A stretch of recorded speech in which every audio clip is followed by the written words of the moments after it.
Hey everyone, it's LaShonda from Labors of Love here with another Therapy Thursday.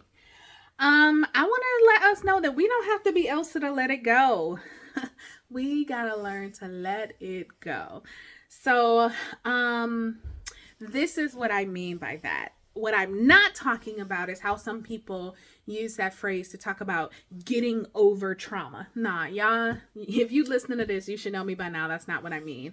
But I do mean that I truly understand that sometimes we hold on to things that we got to let go. So this came to me this weekend that I was at a gathering, and a person attended this gathering that I didn't necessarily know was going to attend the gathering, but it's not surprising that they did. And this is a person that I'm rather indifferent towards. And I worked my way to indifferent. I used to feel dismissed by this person and have some negative feelings. And then I just got to a point where it's just like, it just is what it is. And I'm fine. But there was a genuine curiosity that arose in me when I saw this person, because I still perceive that they are a little dismissive of me or standoffish. And unlike in the past, when I would ask myself questions like, I wonder why they don't like me, or what did I do wrong? This isn't how I approached it. I was genuinely curious. I don't feel like we've interacted enough for this person to not like me.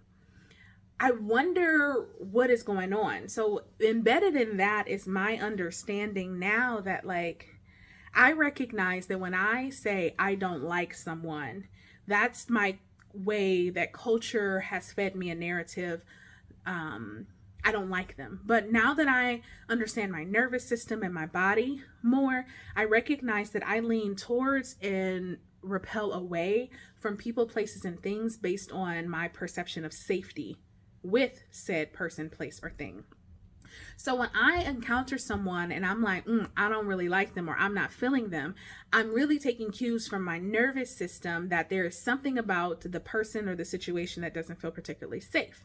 So with that, I started to get genuinely curious. What could this be? And the only thing I could think of was when I was planning my wedding, we decided we didn't want children at our wedding. And this person had expressed some displeasure in our decision not to have children there. And ultimately, they didn't come to our wedding. I'm assuming that's why. But that was so long ago. And for me, it felt like such a small thing based on our choice and preference. So I just really was like, I don't understand. But what it did do, because I can't confirm or deny if that's true without asking, that led me to realize that I only have two options in situations like this. When I find myself in that same situation, maybe holding on to resentment, anger, frustration, confusion with another person, I either need to address it or I need to let it go. What I mean by address it is, if there are questions that I need to ask, or maybe there was something that was said that was offensive, instead of holding on to that and having feelings of resentment or distrust or whatever towards a person, I need to either say, hey, here's how I perceive the situation, and we talk it through.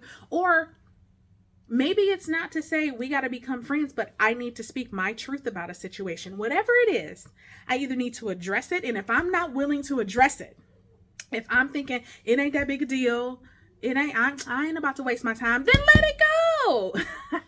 And that is so revolutionary for me. I couldn't think of a specific example of something that I'm holding on to now, but that doesn't mean it's not in there. I know that there are things that are buried, that are hidden. They're in emotional bins covered with things. They're in emotional attics and basements and closets, that what will reveal them is being in a situation where I encounter a person or a place or an idea that rubs up against me, and then I go, ooh, I'm still holding on to that. And I am looking forward to the opportunity to letting those things go, because I recognize that emotional bandwidth is being occupied and space is being taken up within my body, because I'm possibly holding on to things that either I can address and have freedom from them, or I can simply let them go. So that is my encouragement for y'all today. In genuine curiosity, try to figure out what you're holding on to. Recognize that oftentimes it's not about liking or disliking someone, but it's about your perception of safety that you feel with someone or someplace. And respond from your nervous system being regulated instead of sometimes the dysregulation that comes up because of it. So that's what I got for y'all this week. I hope you join me in this quest. If you want to reach me, you can reach me at www.thelaborsoflove.com. All the major social media outlets, we're out there, y'all. Oh, I'm on Netflix. Hey, if you get an opportunity, head over to the Netflix original docuseries, The Future Of, and I am on the episode Life After Death. So your girl is out here.